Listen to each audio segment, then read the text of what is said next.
Disclaimer. This video, like all videos featured on this channel, is definitely intended for mature audiences. This video is likely to contain profane language. Content is inappropriate for minors. Video is not for kids. Welcome to the Dr. Greenthumb Show.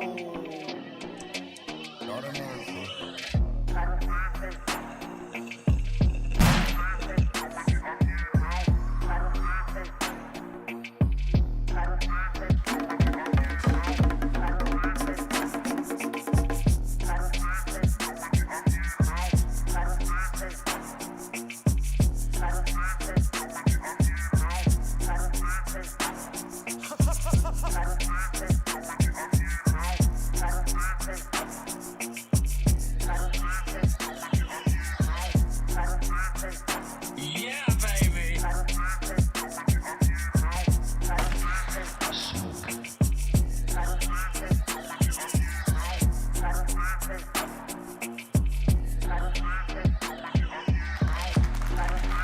Oh, yeah. It is the Dr. Greenthumb Show live on Twitch, Discord, YouTube, and the home site, www.BREALTV. What it be like? I'm Dr. Back and enjoy the show. That's right. Sit back and enjoy the show. To my right, Mr. Goodlight, DJC minus. On a happy Thursday. It is so happy. Up in the treehouse crew, Bolton Blombo and Bra Bra. Yo, what's going on? Dominator's off today. He'll be back in-house maybe tomorrow or Monday. All right. And we got my man, the bar spitter, Demrick in the building. Hey, happy to be back. It's been a minute. Let me say master bar spitter. Cheer. Just say it like that. Don't B. get your flowers enough, dog. Yeah, you don't get enough. We gonna give it to you every time. You know what I'm saying? This goes hard. Yes, I was playing some of the serial killer demos for my peoples from the Outsiders. The East Siders. They was giving love, son. They was giving you love too. They were like, man, this is that shit. On man. that Real Psycho mixtape. The verse was hard, dog. That's Thank you. right. A Yeah. lot of And we people have- hit me up about that verse. Yeah, what We got Mr. Milligrams in the house. He's on. what up, everybody? All right, let's continue. That was that. What is he said? I wish I could light him up one time so you could all suck my dick one at a time. I was just like, man, dog. I was like, that, like, and then the stuff you said before that, but I was just like, I can't really memorize it. But Yeah. I was just like that ending to it. I was just like, damn. You dog. know, I love rapping Like, with. that's I cold, dog. love doing music with Demrick because, you know, listen. Muggs told me a long time ago, you got to be around people that elevate your game, to steel sharpen steel, as they say, right? And when Demrick came along, I needed that most especially because I had been not making any music. I had been like paintballing, as you know.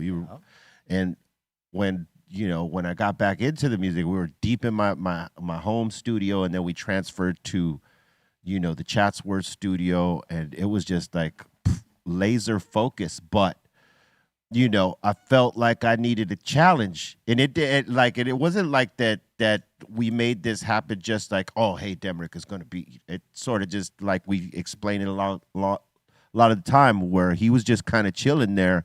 And I was making beats, and I asked Mello, I said, who do you think would sound good on this?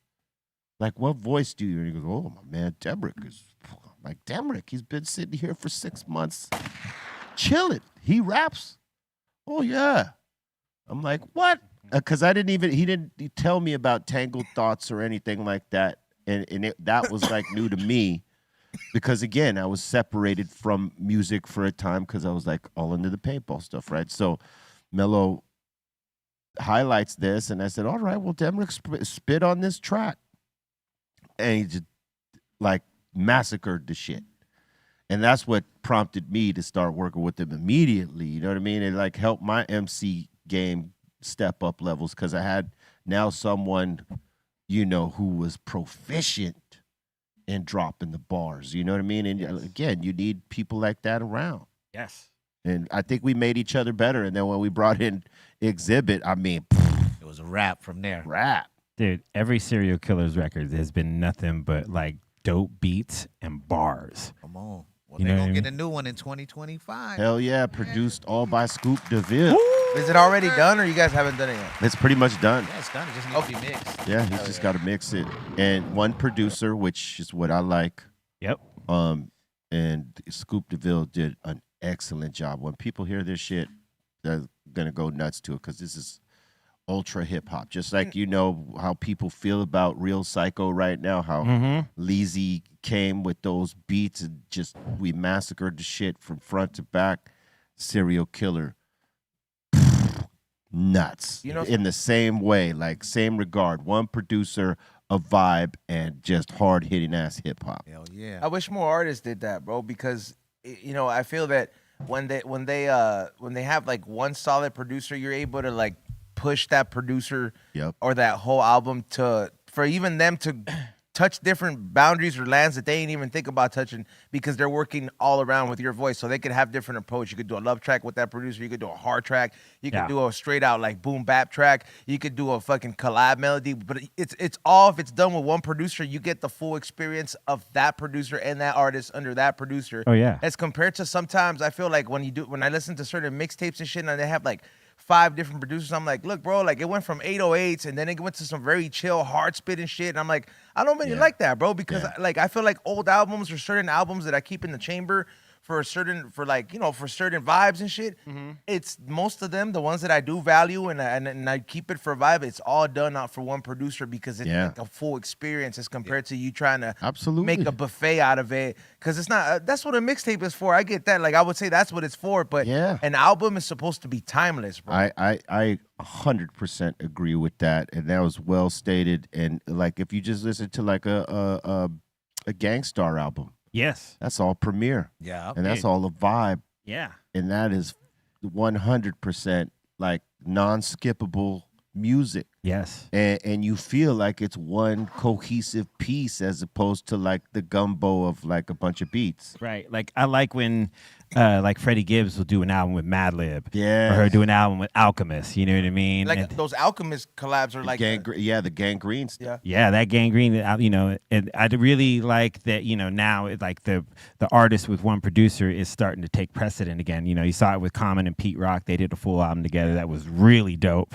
And it's dope to see like a different MC and a different producer, they get together and you see where they take it. Yeah. You know, it's because it became diluted when everybody was just using different producers because there was an influx of producers that were just trying to get on anybody's project, not analyzing the artist and just trying to get a check out of it. True bro. that. So there was a lot of trash music being made with just a bunch of producers that like they might have not even reached the musical accolades that like real some of talented those- people have, but they were just connected with the right people, so they were able to get placement, and then we had to listen to their beats. We're like, Some of them are just beat makers though. Yeah. Like Yeah. they're not real producers, you know what I mean? And then you had other beat makers who are seeing that these guys were winning with a certain style of beats and then went and tried to copy that shit. that's Yeah. So it became after like chasing the check as compared to like when you have like a producer that you're looking for, bro. It's like going to like somebody like a certain interior decorator for you to set the tone in your house. Yeah. You're going for a certain look, you're gonna go for it to a certain barber. You know what I mean? Yeah. I've done both, right? I've done both. I've did most of my career with one producer, which is DJ Muggs at the forefront of most of the Cypress, I'd say 98% of the Cypress catalog, right? And on my solo stuff with the mixtapes, yeah, that's when I used a bunch of different beats because they were mixtapes. I did them in an album form, but they were a bunch of different beats, and you could see that. You know, it was conceptual and all that stuff, but they were very different, a lot of the beats, right? And then when I did my first solo album, I used a bunch of different producers. Yeah. And it was cool. I got a lot of good songs out of that. But I felt like out of all the albums that I ever did, it wasn't necessarily cohesive. It was a good hip-hop album and all that shit, and it allowed me to do something that I don't normally do with Cypress. Yeah. But I felt like the missing piece to that puzzle was one producer, whether I was going to do the whole shit myself or pick one. Yeah. You know what I mean? But, you know, when people started hearing that I was going to do this solo album, they started submitting beats to me, and some of them appealed to me. So I was like, you know what? Fuck it, I'll go with this one. I'll go with that. Yeah. Yeah. Because Alchemist gave me some heaters. Yeah. Superfly gave me a heater. A few people. Scoop DeVille. Scoop DeVille gave me, he gave me one of the singles, which was "Don't You Dare Laugh," dope song. Sampling Susan Vega, who actually allowed us to use the sample. You know, it was crazy because at first she wasn't going to. Oh man! And then she flipped it and was like, you know what? It's all good. You guys go ahead, use it. And then eventually I get back to doing one producer format when I do my solo record with Scott. Yeah, and another I felt great like that was probably one of my best efforts because it was not a bunch of different producers. It was a cohesive. I feel like that's piece. an underrated project. It is. I mean, it was an independent. We didn't have a bunch of publicity on it and shit like that. But yeah, for me, it's one of my better albums right there. I wrote a lot of cool as a shit. fan though, like just or as I'm sure I'm speaking for a lot of people that listen and consume your music, that it is a very underrated project that should have been like bigger than what it was. Yeah, let me tell you something. Should have been bigger, all that. But it is what it is. God does what He do, and I could tell you that if people catch on to it later, all good, because music lives forever and you can catch on to it in your time. But it's one of my most significant pieces because of what I was writing about. Scott Storch's beats were on the money. Yeah. Some of my features were dope, like with Crazy Bone on Having a Bad Day. Yeah. I mean, there's a lot of great songs on that fucking It becomes like one of those albums that, like, for example, there's this album that I like going back to that I feel that didn't get the flowers it deserved either. Like, you remember that Nas did a mixtape with Damian Marley? Oh, it was a full album. Yeah. A full album or a full album? Yeah.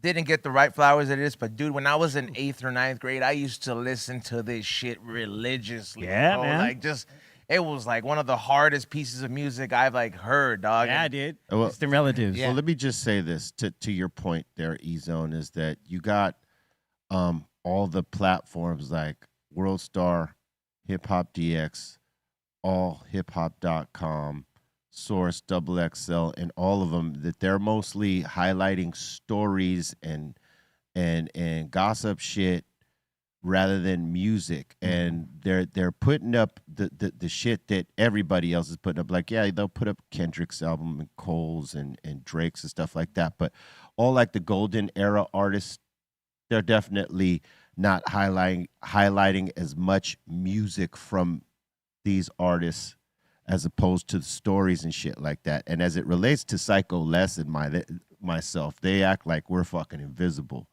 You know what I mean? So it's like I've come to not depend on any of these so-called hip-hop platforms and pushing the line ourselves, because, I mean, all we got is us. Yep. It's a lot of, When they're not going to support, all we got is us. Yeah. well, So- it's a lot of modern day payola going around. You know? Oh yeah, modern day payola Like, is real. It is real, bro. Because like I looked into the history of like that. I listen to a lot of history podcasts sometimes when it's good, and I was like, where does this come from? I was like, okay, cool, they got one on it, and the whole radio scandal and shit. And I'm just like listening to how like the first people that I forget the name of the two guys that were the radio hosts that were caught taking money, but it just became, I'm just like, okay, well, they broke down how they were getting broken off, and I'm like, okay, well, what has changed? Because these motherfuckers, like, they may not be getting the checks right away, but they're getting it washed through some other way. Oh bro. yeah, Like, it's a Like- bunch of different new sort of shit that's happening right now.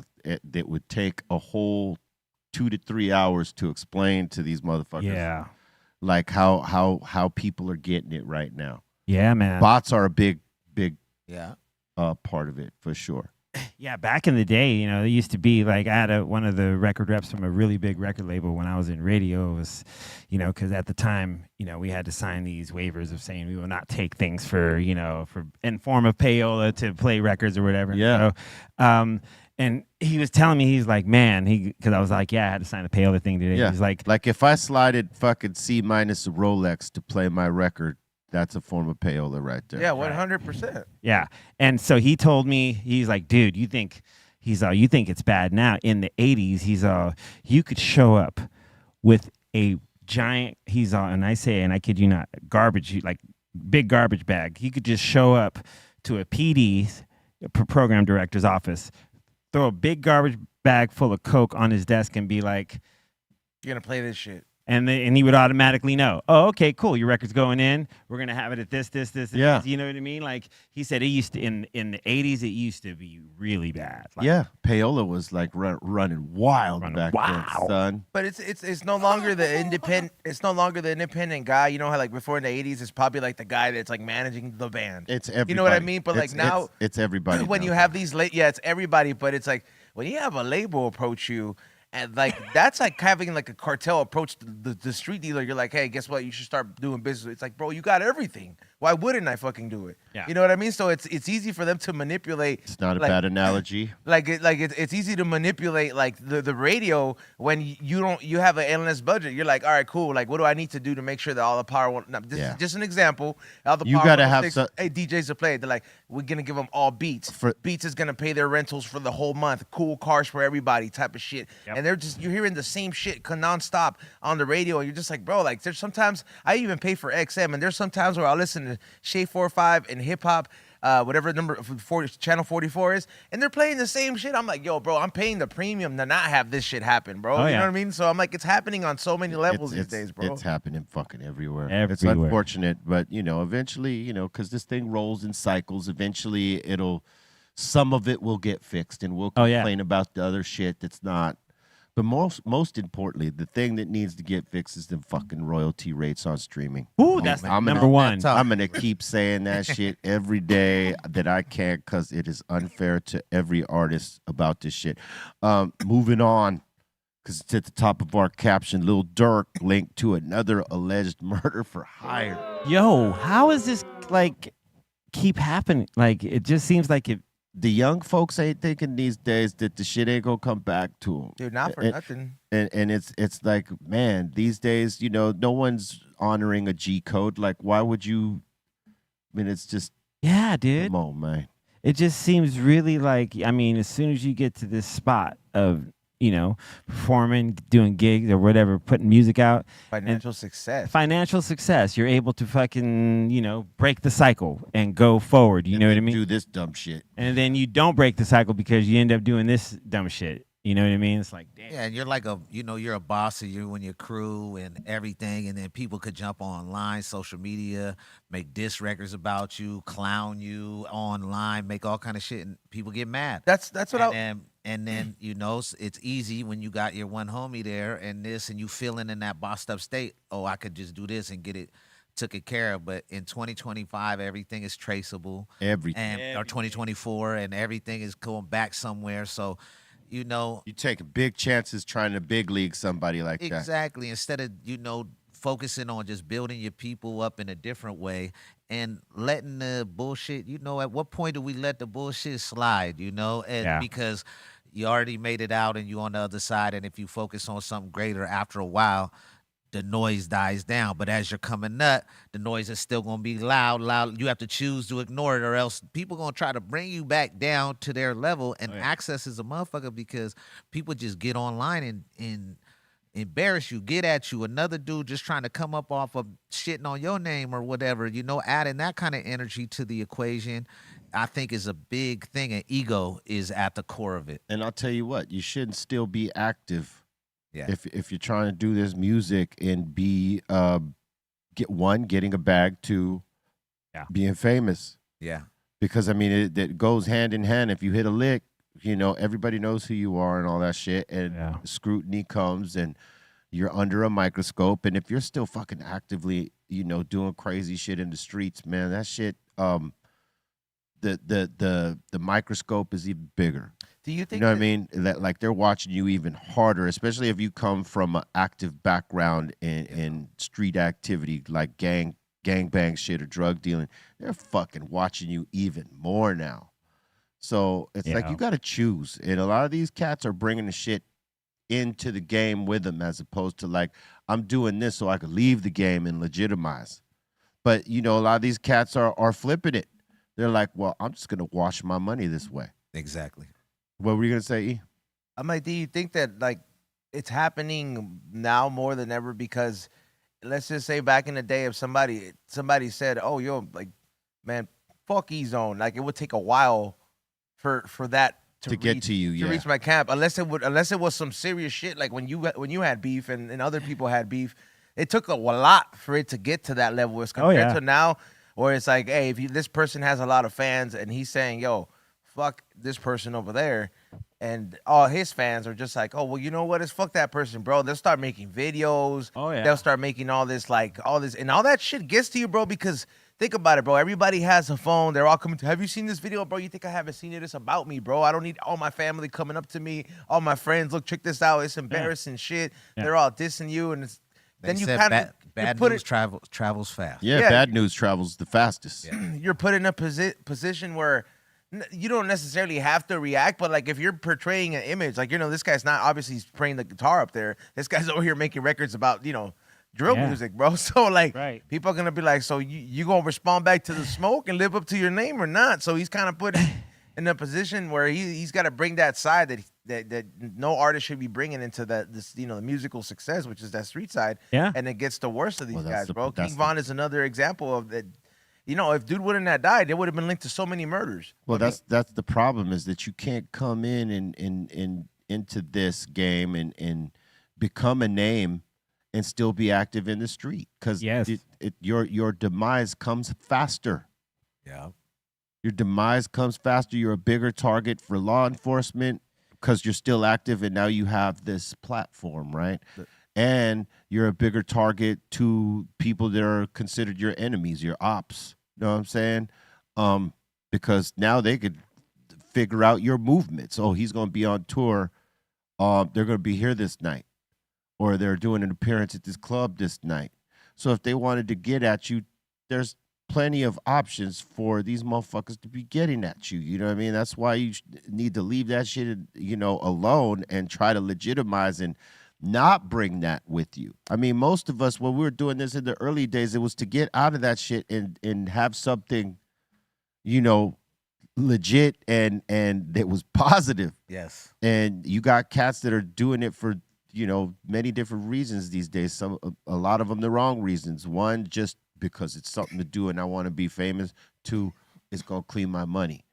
I could hide behind this shit. I could still be active over here slanging or trapping, whatever. But this is going to look like I'm legitimate right here. And that's fucking law enforcement are smarter than that. What They're listening to lyrics. They're watching videos. They're looking at everything.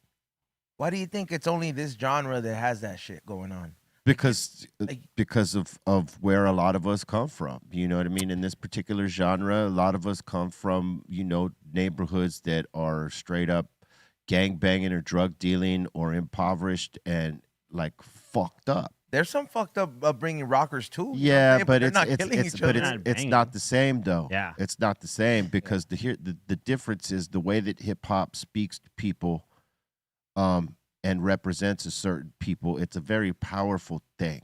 And back in the day, they didn't want this message getting out to those well-to-do kids. Yep.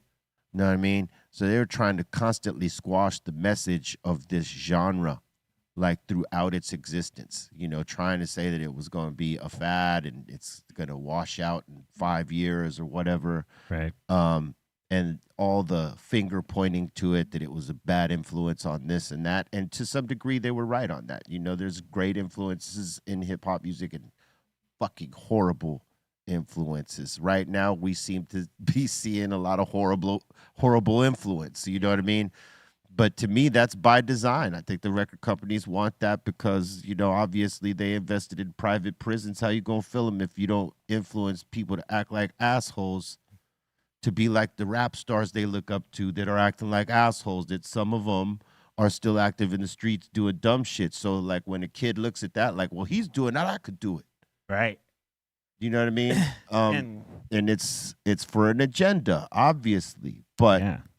the ones who don't follow it, who are even more talented, they don't get that much light as much as these other motherfuckers do. Right. So it should tell you it's by design. I think one of the main reasons, like, and I've said this before, like, is that back in the days, to become an artist, you had to invest in yourself, right? You had to pay for, okay, I'm going to go record the song. I got to go pay for a studio, record it, get it mixed, get it mastered. Okay, then after that costs money. That's not free. It's And then you got to say, okay, so let's just say back in the days it was vinyl. Okay, you got to press vinyl. Okay, then you know, okay, you got to make sure the pressing's cool, get it labeled, all that stuff, and then you got to know where to promote your record. And you just go, okay, I'll start. I know these cats dig it, whatever. But it costs a lot of money to invest in yourself as an artist to get your song heard. Absolutely. And then when the internet came, all that investing in yourself just went away because you could just go and record on your homie's fucking setup, and then just press record, and then okay, cool. But then you put it on the internet, and then it can a bunch of those can saturate the market, and it did. And it did. It's still doing it today. Yeah, absolutely. The minute like it was, you didn't have to really invest in yourself as an artist. Like, well, you're still investing time into yourself, but not necessarily the dollar that you might not have to invest in yourself. Right. You know what I mean? And many artists got noticed in doing that shit, you know, and didn't have the middleman or the big bank with the high interest rate, which is the record company. Yeah. It's just they always is what it comes down to, man. When you really like, because if you look at it, you're like, no other genre really talks about this shit, and then the only ones that they let run wild, like even because it's obviously good record labels that are funding some of this shit. They're like, yeah, it's cool. You could, you know, because you have the new wave of Mexican music. And that shit used to be on some classic, timeless shit before. And, like, now the corrido shit's starting to turn into, like, the drill scene, bro. These fools ain't wearing hats no more. The fashion of it is like, very drillish and rap. And just the actual context of it as well. Like, you know, I don't listen to it too much, but it's very similar. And I'm just like, how come y'all just let the brown people just talk about the most fucked up shit? You know what I mean? Like you just, like, you keep pushing and funding this shit to, like, talk about the most fucked up shit, like self-harming yourself. Well, the fucked up thing, E-Zone, in that is that some of us are funding each other to do that. When you think about it, you know, because some of these labels ain't giving us brown folks no fucking opportunities like that.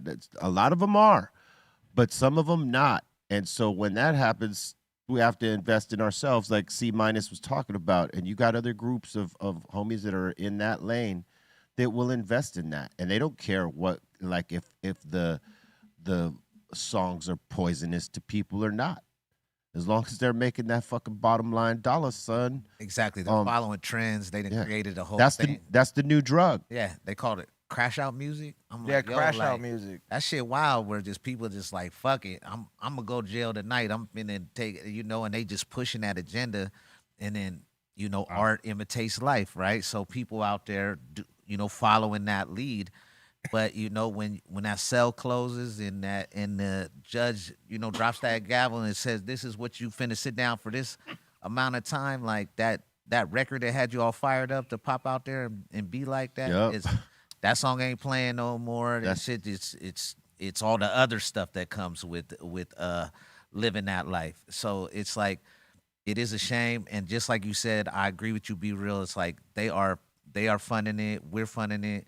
Everybody's just pushing, because if that's the popular thing to do and people look at it as this is our way out of how we're going to get there, or they're going to play up to whatever the role is to get to where they want to, where they think they want to. So it's always the mentality with you know, the record companies and all that shit, is go with what sells. Yeah, exactly. You know what I mean? And if you're going against that, then it's an uphill battle, right? So they try to make it easy for themselves by pushing what is popping.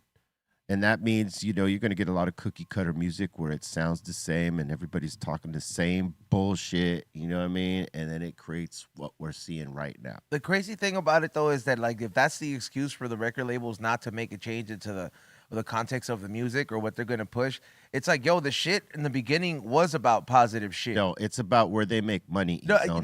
So think about it like this, right? Before 1996, there was a lot of different kind of music on every airwave that was playing. Let's just say hip hop music, for example, right? But it is based off of hip hop music, right?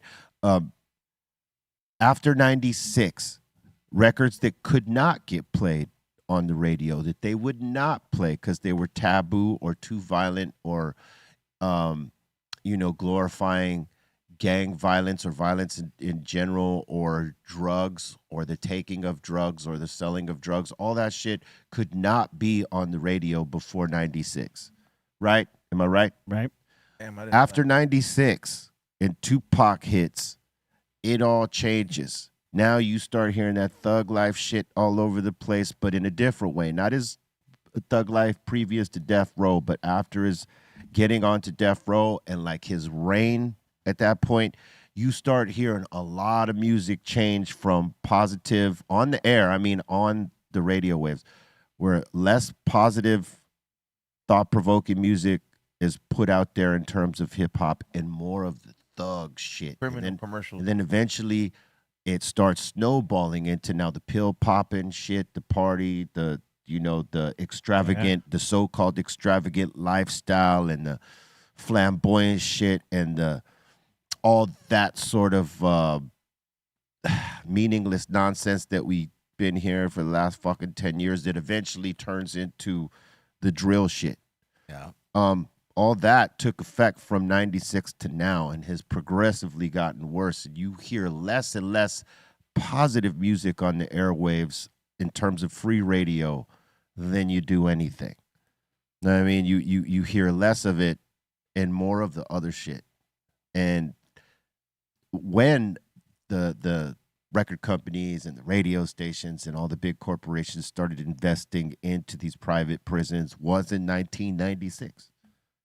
So when you put that together, I mean, fuck, man, it's not hard to see. They're trying to make good with their investment. Let's put out this mindless bullshit and fill up some of these jails. Or the graveyard, because they going to get paid. Or the graveyard. As soon as your shit, you die, what's that, the postpartum album or whatever? Is that what that is? The album that... Oh, posthumously? Yeah, that drops the second that you up out of here. Yeah. They got the album you was working on. They finish it. They put it out. And they trying to say it's all about just keeping your name alive. But it's about capitalizing on the attention in the moment. At least that's what I think, It is now. Yeah. If you got it, you better, run with it. But it depends what you do. Like, look at Kendrick. You know what I mean? He's got the moment right now. He's running with it. Yeah. I love that. And he's doing a bunch, saying a bunch of substance shit. You know what I mean? Shit that means something. Sure, he's got the rap songs where, it's just talking shit. But, he's saying something. He's using that platform, proper, you know what I mean? Yep. Saying some shit to people to uplift as opposed to I'm gonna drag your ass back to this cell. Yeah. He strategically got people to put their eyes back on the West Coast. Now, I am loving that. And it's about music. Yeah. Right? Yep. Yep. But it's about what you accept as music out there. That there's a lot of acceptance of mediocre and trash content and shit like that, lack of skills. There's a lot of acceptance of that today, and that's partially on y'all. There is no bar of entry, you know what I mean? Dudes get on TikTok rappers, all this shit, everything that's like that. We didn't even never hear none of these things. I meet somebody out here and be like, yeah, I'm a TikTok artist. I'm like, you are a hold on. Yeah. I just thought you was just, you either artist or you not. You know what I'm saying? Like you putting in a range, like I do this, so I'm doing. This is a person trying to skip steps. Exactly. Or just take a different route up. That's kind of like a. Well, how about weird route? A lot of new comedians come from that. Yeah. Mm-hmm. They start on the internet. They haven't went into a club and done any sets and built their names in these particular circles, but they're popping on IG or TikTok or fucking YouTube or whatever. And when they try to transition into going into real comedy and doing some of this stand-up shit, if unless they're 1000% fucking funny, a lot of them give them the business because they didn't go the traditional route. They didn't pay the so-called dues and all that shit, and they skip steps. Yeah. I mean, some of them are naturally fucking talented, and yeah, they should be right there. And if they could hold the room, if they could do the biz, fucking great. Because no one should hate on someone's opportunity. If they were able to get it, and they were able to make good with it, hey, fucking celebrate them instead of hating on them. You know what I mean? But if there's someone who got on and skipped steps and is whack as fuck, Yep. and they don't deserve to be there, then yeah, you give them the business. Yeah. You know what I mean? But I could see how, some motherfuckers would be upset. Like, hey, man, I had to do A, B, and C before I could get on, and you just got on out of nowhere. That shit happens in comedy a But lot. but guess what? Yeah, that's what we're talking about. But guess what, dog? It's a new day. It's a new world. There's new pathways to this shit. And you got to understand and embrace that. And you can't be a hater. Sure, the traditions should stay in place for, Right. because this is what the shit is made of. But like, if a motherfucker made his own pathway to it, he or she made his own pathway to it without having to do the traditional way, and they're still very talented and funny, fuck it. Just accept it and embrace it, and be a hater. It's like, well, they didn't pay dues the way I did. Hey, your path ain't their path. And if it was meant for you to have this happen, for you to get to A to B, that was God's path for you. Accept it, motherfucker. And if it was this way for that, they didn't have to do that shit because you paved the way for them. Yeah. So that they could go around that and go straight to it. Hey, motherfucker, you blessed them, so celebrate that. Yeah. You know what I mean? That's how I look at it. Dude, My opinion. I see it, in the DJ scene, because there used to be this tradition of you had to buy turntables, you had to buy the mixer, you had to buy the records, you had to buy all the things that you needed to do to start learning how to DJ. And now you don't need to do that anymore. You can buy a controller that mimics the two turntables in a mixer, and you can just download some songs, and you'll have your crates. That's where you start on the digital aspect, and people are like, aren't you mad that like it's like that now, that it's not the same tradition? I was like, if you want to go and do it the traditional way of like acquiring all that stuff, right now it's going to be hella expensive. Yeah. But if you don't, if you're like, okay, cool, I'll go ahead and see how I can do it in the digital aspect and just keep going forward. Dude, you can get it done. And if you really love music, dude, that's super rad. Yeah. That's like a really cool thing. You know what I mean? I think half the people that are doing it don't necessarily love it. That part. They're doing it because, again, it's a mask. Yeah. You know what I mean? They're doing it because they can, or they're trying to clean some shit. Yeah. You know what I'm saying? It's crazy. But that's what we're dealing with.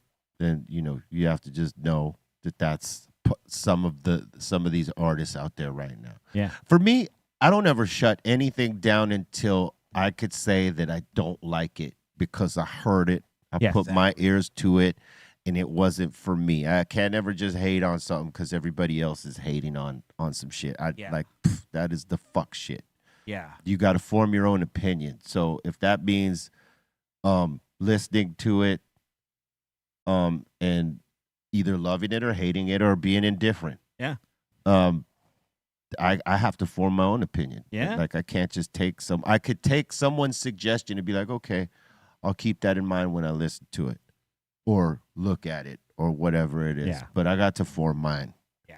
You know what I mean? Feel the same way. And I could tell you about how I feel about it or fucking not. But whatever mine is, it's mine. And I'm not going to push it onto you or you or you. Yeah. Because sometimes that happens with people. They'll form an opinion about something and they'll fucking tell you the way you have to fucking think about this thing that they have an opinion about.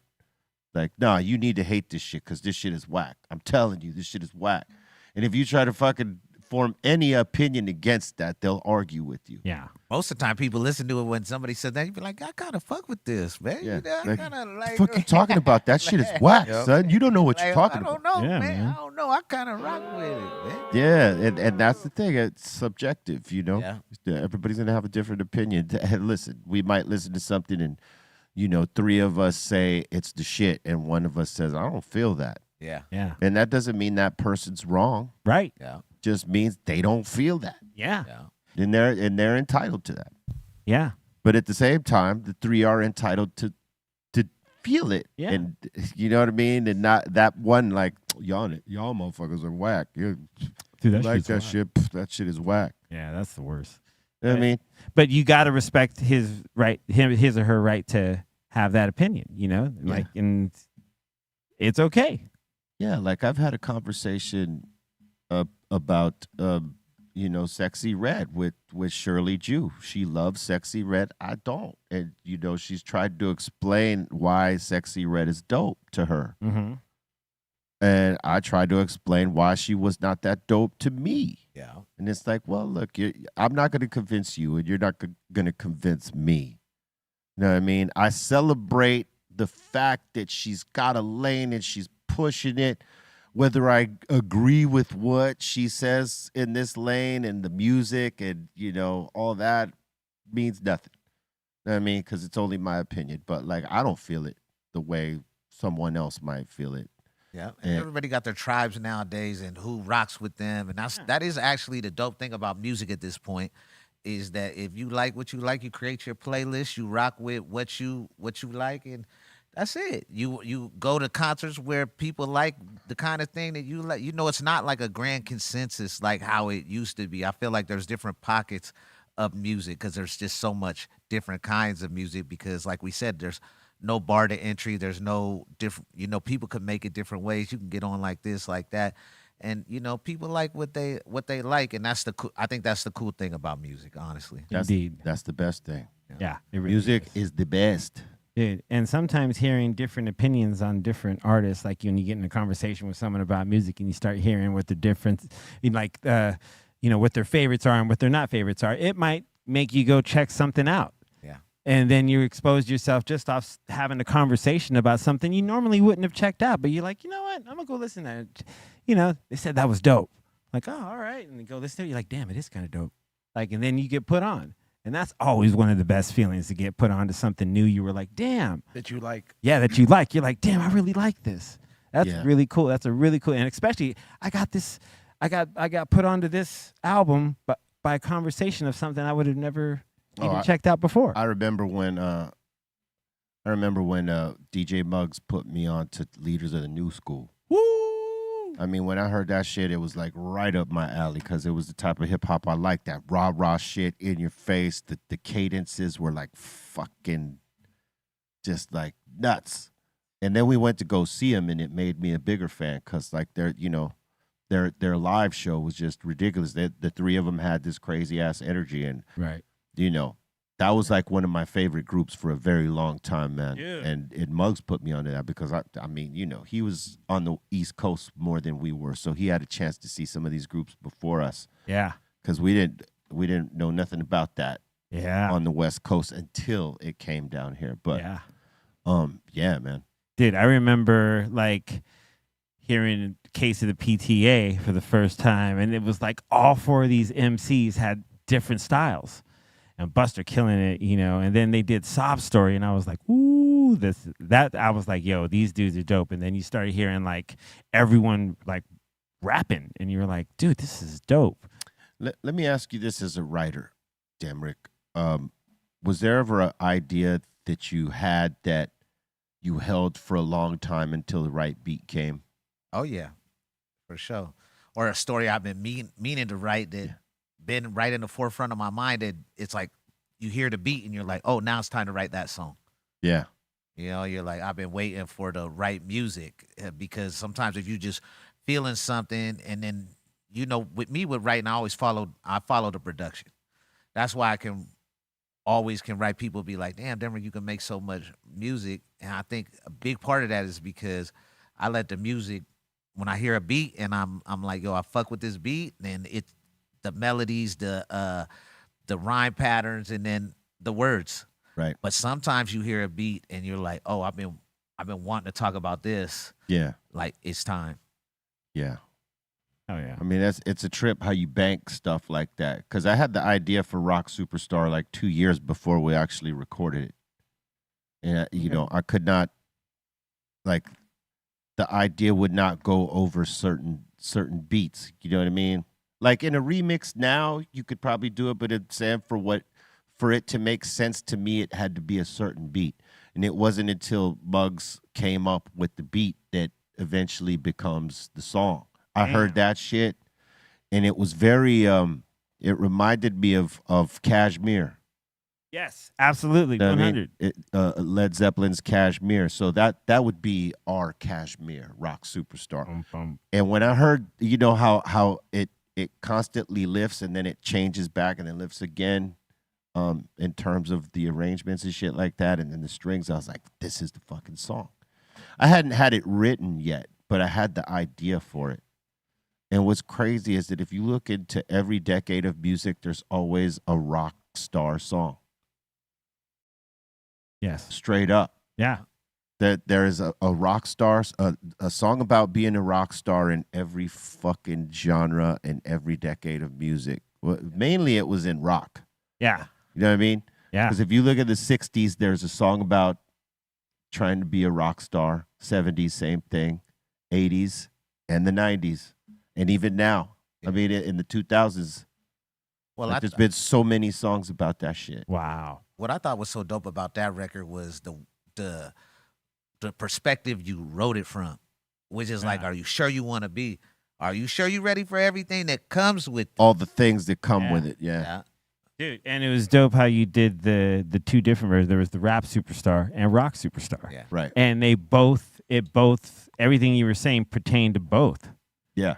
You know what I mean? It was like you had, because on the rock one you had Chino opening it up, and then on the rap one, who was it? Was it Noriega? Noriega, yeah. Like, so it was. I just always thought that was the detail in that to me. I was always like, damn, this shit is dope. Well, the rap superstar is the same as the rock superstar. It's just, the difference of an instrument. Absolutely. Yeah. Because, I mean, let's face it, hip hop was the biggest genre for a very fucking long time, still is. Yeah. So if you become a rap star, you're basically a rock star too. Yeah. That's true. Just by default, son. Huh. But hey, yeah, I tried to write something different there, about our experience in the music industry. Because, I mean, a lot of people get a perception of that you get a record deal and all of a sudden you're balling, you're rich, you're famous, and it's not like that. It's very far from that. It takes a minute to Yeah. get that success, and then what you do with that success, and then all the shit, all the politics that you deal with in the middle of that success to get from A, B, C to X, Y, Z. Yeah. You know what I mean? It's a lot, especially when you're dealing with a major record label. Yeah. All the moving parts of that, and having the agents and managers and lawyers, all that shit. It's a lot. It's like playing for a big league baseball team like the Yankees. Yeah. A lot of pressure on your back. Ooh, yeah. And you got to show up, and you got to perform.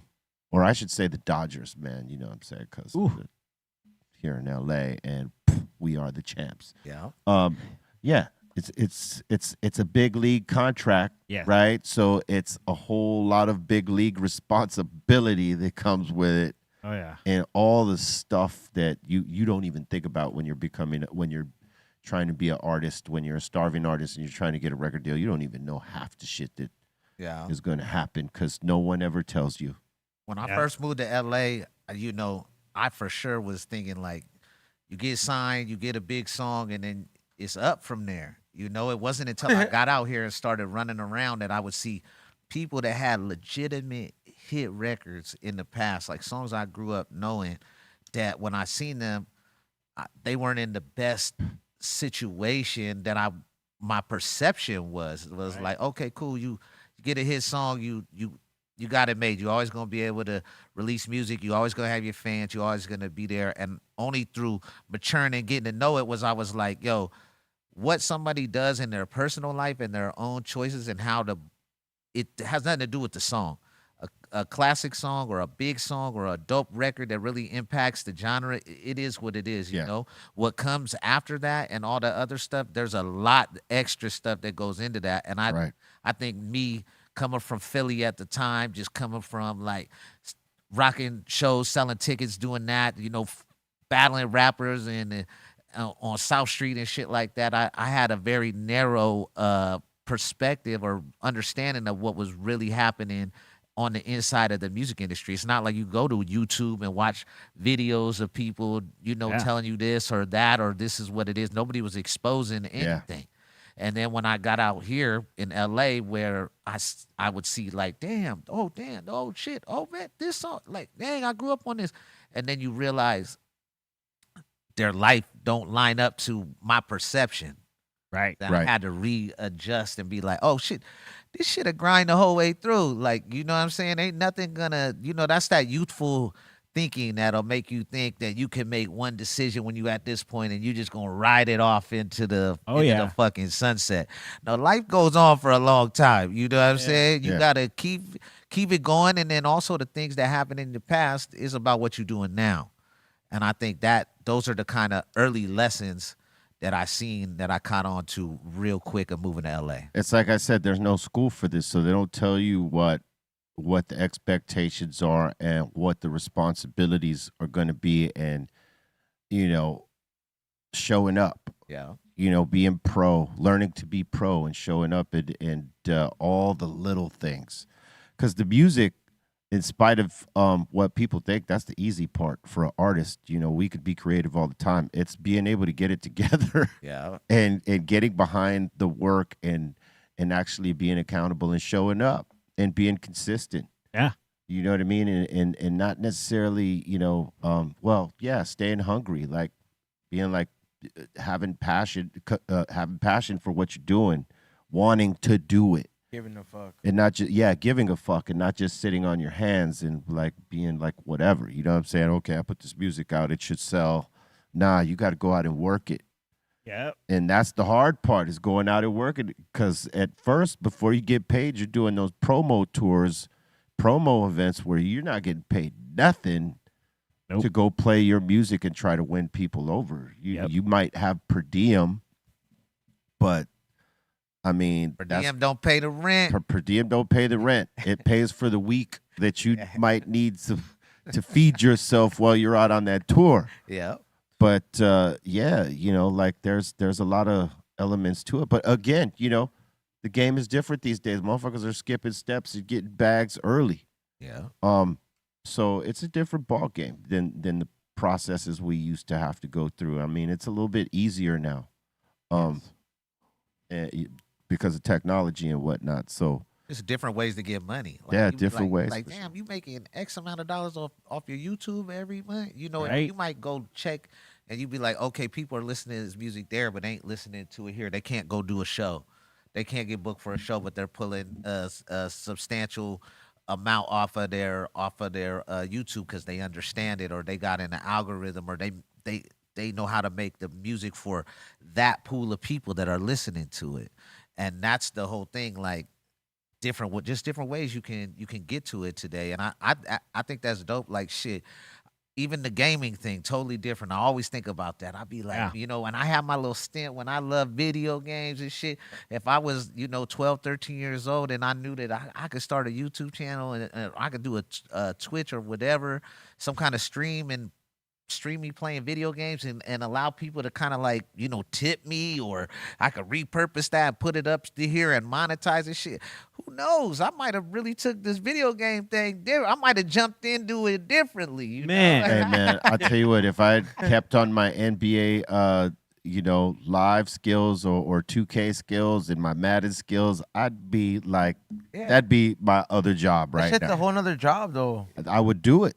I mean, Because I had game for a time. That these days, I ain't got no game because I ain't played it in a long time. I had to disconnect from gaming because we spent too much time doing it. I mean, you remember. Yeah. I mean, in the original studio, we spent hours playing Madden and 2K and Live and a few other games, and we were fucking good. Yeah. So I would imagine if we would have stood playing and updated with all the versions that came out, man, I'd be caked up in the Madden tournaments and 2K tournaments. It's just that like I haven't done it in a long time, so like my game isn't like as on point. So Yeah. you know what I mean? yeah. I go in there and take a few L's before I get on a rhythm. You know what I mean? 100. You either gotta get it together when you're young, or like, you know what I mean? Because you know how hard it is once you're an adult to find that much free time to dedicate to playing video games. Yeah.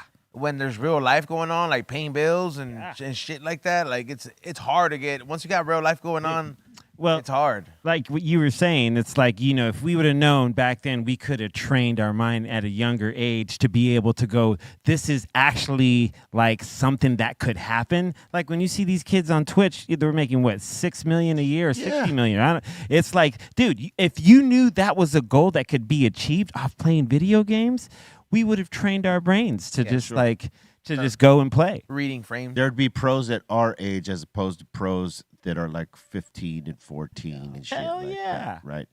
But there's still those of us like Snoop in his camp they still play Madden religiously. If he had time, he could go compete in these fucking things and get it back.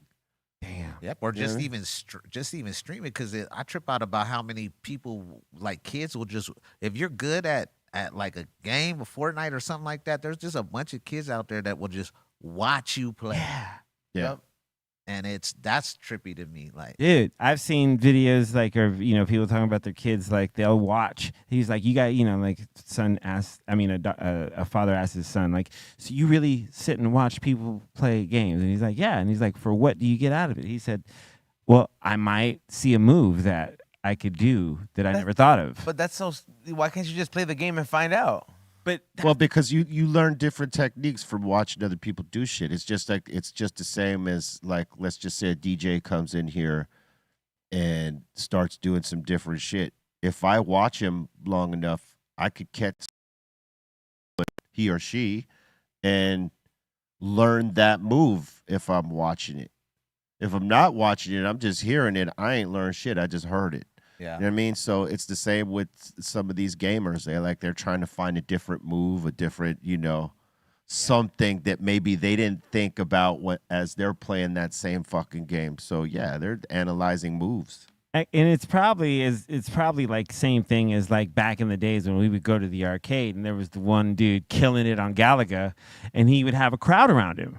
Or the Miss Pac-Man, someone that really was like had super duper skill. You would just kind of crowd around him and just be like, Oh, if Galaga was popular right now and that shit, I would have motherfuckers like straight up entranced, bro, because I am a dude. master of Galaga. I love that game. No, I no put in that bullshit. time, man. Hey, No bullshit. We should- Like no exaggeration. we should play it. We should play it one sometime. That's my favorite game of all time. Yeah, that was my favorite game too. I tell you what, not too many people have beaten me on Galaga, son. That's I'll cool. just tell you like that. That's the little Yeah. asteroids and shit. Yeah. No, You're doing it's the little like flying like alien, like they look Oh, like okay. flies, and then they come down and they can take your ship like hostage and have it fight against you, and then as you get another player, then you can Oh, shoot that one. Yeah, dude. Yeah. Classic. Hey man, Yeah, that's a classic one. dude. When I used to go down to Lethal Studio when he had it in Hollywood, the first thing when you'd walk in, you would see a Galaga machine, dude. And I would just immediately just go, oh, and I would do it. Sometimes just like go like 15, 20 minutes for, oh, hey, what up, Lee? You know what I mean? I just, damn, That's sorry. all. I just got caught up. Like, Go and yeah. use it. No, man. Yeah, no, I was That's a game right geeked there. out on Galaga, bro. I had it down. I still got it down. I play now and then when I see one. It's just, oh shit, there's a Galaga. Yeah, it's one of the See if I could beat my last score. Why not? It's a tough score to beat that last one. Yeah. Have you've gone to the end, right? Yes. That's dope. What It was happens at the end? some many years back, yes, but What happens at the end of that's the a game? long game. Yes. Huh? So many levels. What happens at the end of the game? Fuck, I don't remember, I don't man. remember It's been either. a long time. You win. That's what happens. Yeah, you win. You get top score. You get top score. Yeah. All right. Look, if you haven't smashed that like yet, please smash it. Subscribe if you're not subscribing. You know what I'm saying? Right here. And crack the all notification bell so you can get down with the content we drop and when this show goes live, which is, take note, Monday through Friday, 2 p.m. Pacific Standard Time, 5 Eastern on the start. All right. In case you're new to this, we invite you to become a member of our community. You know what I'm saying? Get down with the get down and all that. And we got a mix show coming up after this show, Dr. Greenthumb mix show popping off on BREALTV 2, our other channel. If you're here on YouTube, subscribe to that and catch some of these mixes. And if you want to catch it on Twitch, it's B_REALTV. That's the other place we pop the mix off at. And the home site, www.breal.tv. Become a full-fledged member and get this show and the mix show on the site, along with the chances to get some, merch and mystery boxes, community features at hand, and all the things. We invite you, and thank you very much if you have joined already. And salute to the possible new members. Salute to all y'all. And with that, we're going to open up the doors to the Insane Asylum. That means, y'all, if you got a comment, question, shout out, suggestion, we are here for it. Expedite it via Super Chat. Let's go. Welcome to the Insane Asylum. Midget Mike is saying, I hated Serato when it first came out, but then it grew on me, and now I appreciate it. Oh, dude, let me tell you. Like everybody, right? Dude, I mean, because imagine if we hadn't had the digital age happen for us to be able to use Serato, where we could put thousands upon thousands of songs in your computer and you could use them, as opposed to carrying like 4 or 5 crates. Yeah, no. No, man, I'm totally good on that. I'd be DJing a lot less. Yeah. Dude. Saying that. Or you'd have to have the homies come through. Hey, if you want to come to this party, like it was back in the day, like you want to come to this party, you got to carry a crate, homie. Donate a crate, son. Yeah. Donate a crate. We need your arms for like 4 hours. You gotta stick around and help me take these crates back to Yeah. the car. Yeah. Absolutely. That part. Yeah, that's the man. That's it. Donnie saying, yo, B, Yeah. listen to Real Psycho all the way through at work twice today. All right. Ooh-wee. Love that. Good album, man. And Ikmo is saying, Dizzy and Demrick's Blaze With Us is Killer Smoke. Hey. Saying Tommy Chong also featured on them. Oh yeah. That's dope. Yeah, baby. Got Tommy on the record. Yeah, we that was actually Blaze with us too. We had him. We got a chance to sit down with him and you know, kind of like in this kind of setting and talk to him. We talked to him for about an hour, and then we just took a bunch of the inserts and put them all through the album. That's cool. He's hilarious. Oh my god, so many gems Yeah. and life gems too. I was like, man, come on, man. This He's guy, he's lived a life, man. yeah, he's seen it all. Salute to Yeah. Tommy Chong. Yeah. And Kushia is saying, yo, B, Mother Mary with DJ Paul. That's another dope track from that album. Yes, it is. DJ Paul fucking sliced that one up with his verse, and Scott Storch, not for nothing. Sick ass beat, man. Yeah, man. If you haven't heard that album, let me tell you something. Go check it out. Flex Luthor is saying, Super Boof won Leafly Strain of the Year 2024. How ironic Really? that there's a strain called Super Boof that won an that won an award Crazy. Crazy. for best strain. I wouldn't think that. Where we know Boof as, you know, horrible weed. You know what I'm saying? Stress, Boo Boo, Mids. Bobby Brown, Mids. No, lower than Mids. Oh, yeah, lower than me. You're right. You're right. He's Brick. garbage, You right? said That's Bobby got Brown. Bobby. Well, that's what they used to call it back in the day. That's brilliant. Yeah. I've never, damn, Bobby Brown. Oh, Yeah, Backyard Boogie, all the shit. yep. But they should do Bobby some justice and take him out of that category. Yeah. Bobby should be a premium strain. 100. You know what I'm saying? His prerogative. It's his prerogative. You know what I'm saying? Right. Aman is asking, how do you all prepare for studio time? Like, what's the process? There is no process for me. There is no prep. We just go and we do. Here? I think for any studio for me, but yeah, definitely here. I don't gotta like do anything before I go in there. It's like, oh, put up the track. That's it. Let's Yeah. go. But some are spiritual in this way. You know, I've seen it. They'll light candles. They'll put an incense. You know, clear out the room with some sage or Palo Santo or you know some cleansing sort of deal. And but you know, us, we're very simple in the fact that you know we just go get the work done. Yeah. Our Blind, spirit. dude. There's like 3 chickens in the back, bro. Oh yeah, imagine that. Fucking baby That'd be a goat. lot of work No, to have to no. get creative. I'm joking. I gotta sacrifice 2 hens before I go and Drop 16. write this song. Gets real messy. Yeah, Oh. too messy. All right, someone is in here asking, does it ever take you a long time to get into a song? Like you guys were kind of talking earlier, how like, oh, I don't like this song, but that's all right. Like some people in the group might like the song, some people might hate it, but if you hate the song, does it take a long time to get into it? Absolutely. Yeah. Yeah. If I hate the song in this day and age, if I hate the song, I won't do it. If I even feel funny about the song, I won't do it.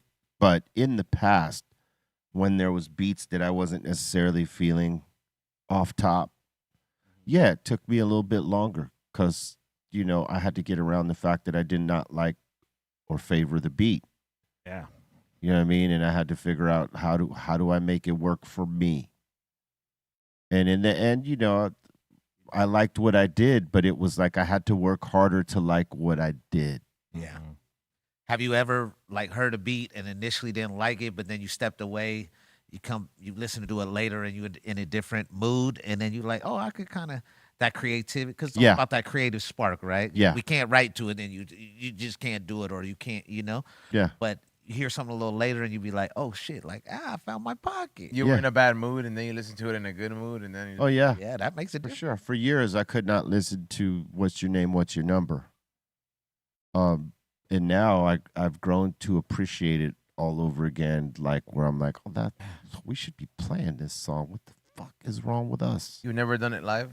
Yeah, we did it. We did it when it was fresh. You know, when we had first put it out. But then I removed it from the set for some reason, and I think it was because I just didn't like the way that it hit.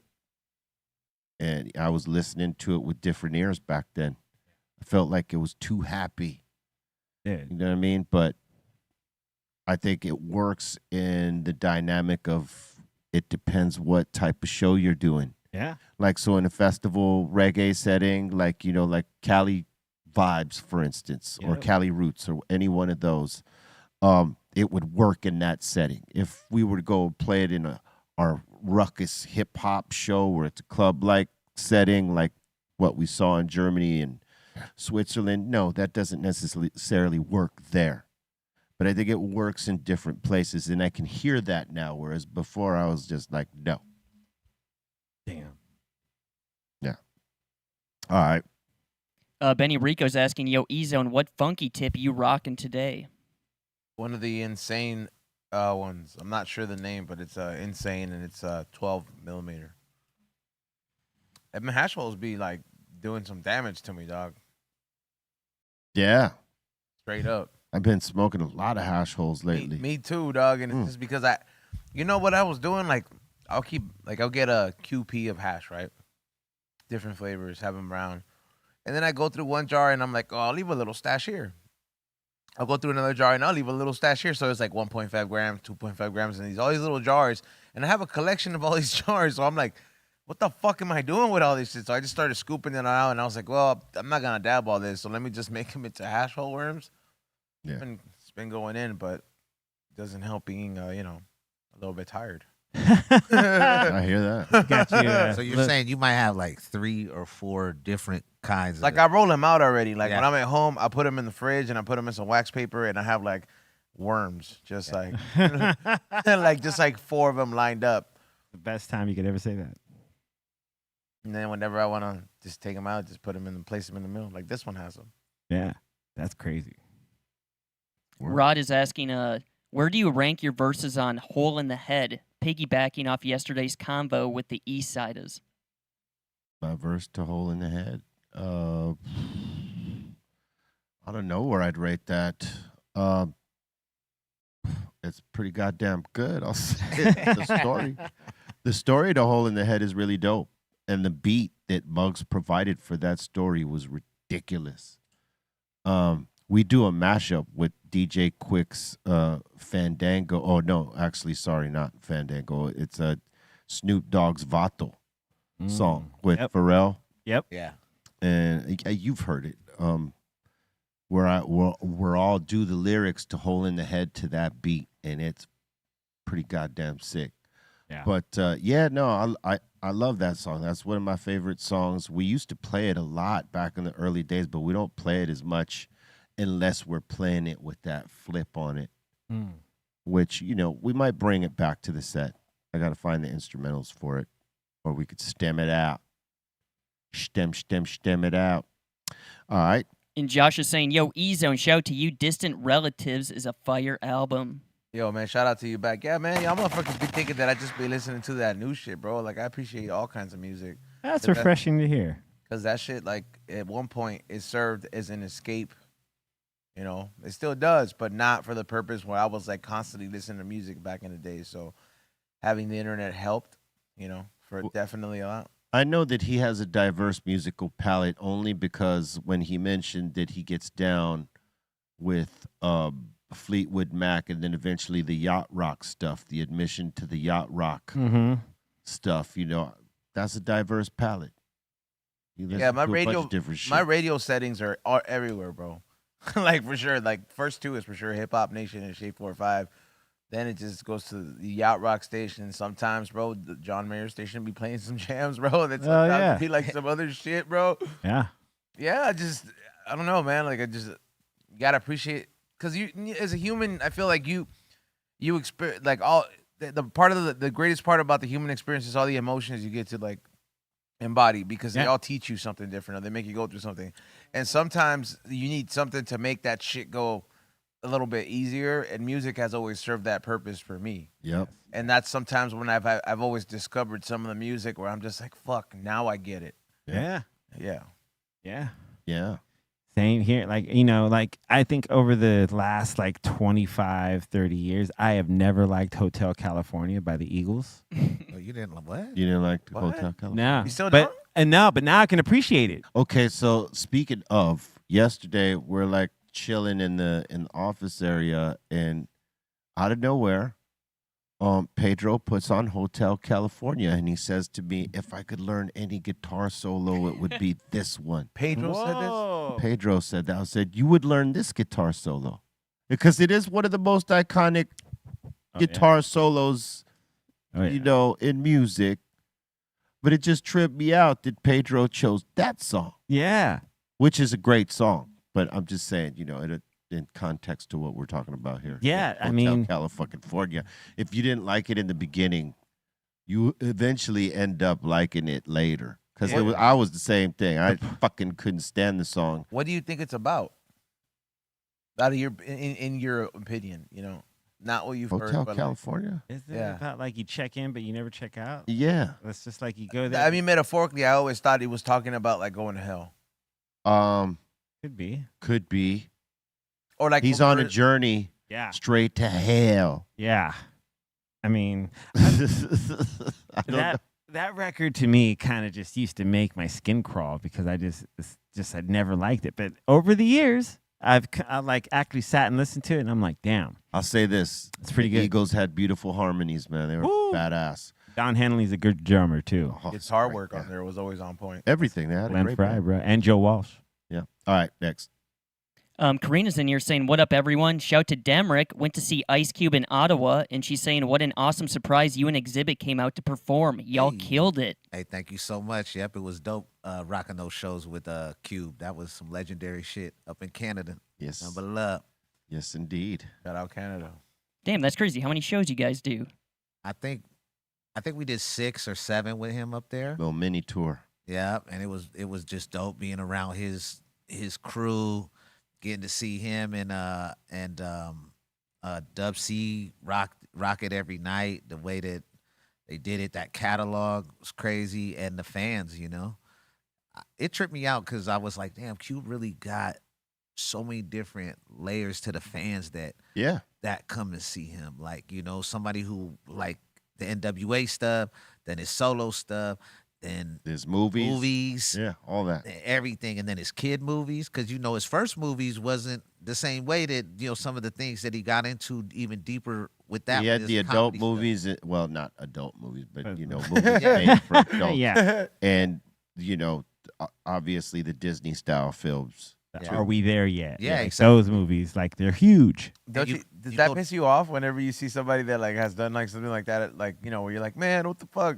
But then obviously they're getting the bag, but you're just like, man, I'm not gonna watch this, man. Like when I was a kid, I seen that, I was like, this is supposed to be next Friday only movies, bro. I was like, what is this shit? Hey, you know what he was doing was building his legs in Hollywood, like because he wanted to stand on his, you know what I mean? And this was his sort of pathway to that. And now he does what the fuck he wants. I get it now, I understand it, but like as a being a kid as a fan, you're like, what the fuck? Why you do, bro? Why you do that? Like I could tell why now because I see the kids at this.